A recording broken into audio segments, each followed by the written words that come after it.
Alright, this is Matt once again with Sun's Chimney Service, and today we are going to be taking a look at the Resolute Acclaim 2490.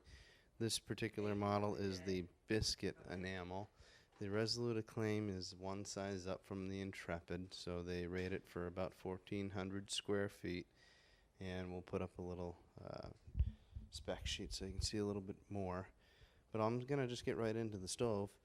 This one is a little unique from the other Vermont casting stoves because it doesn't have a double door opening. This is a single door opening, and it just opens nice like that from left to right. The beauty of having a single door opening is really you have less gasket. The downside of it is usually there's a sacrifice of viewing area, and sometimes you like to have two doors just for look more than anything else. Once you get in here, you're going to actually see that I'm short one of these andirons, but these andirons, much like the other VCs, are easily removed so that if I need to load from the front, I can go ahead and do that. I got my handy manual in here as well, and there's my ash grate on the bottom. The ash pan on this is similar in size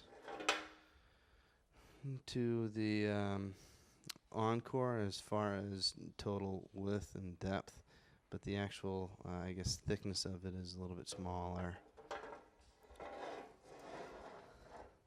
Looking towards the back of the stove, the one thing that sets this one apart is this is a non-catalytic.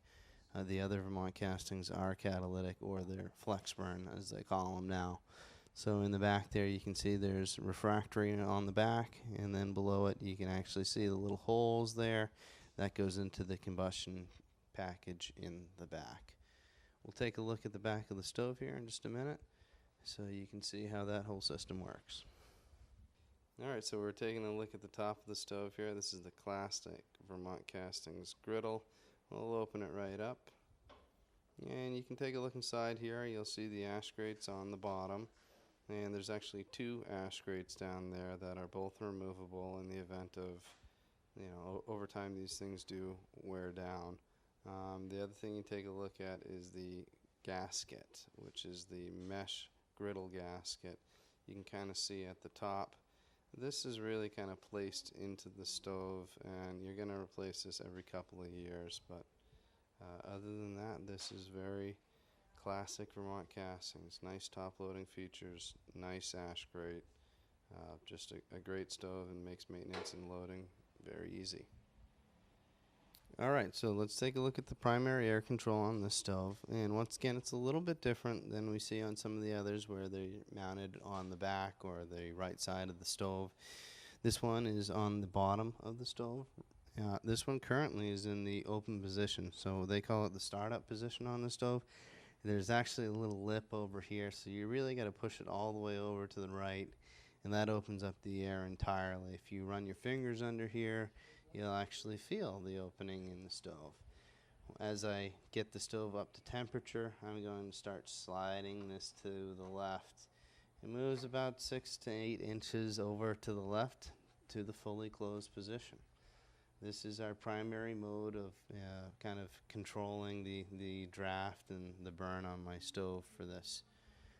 Important to know, it is right open, left close.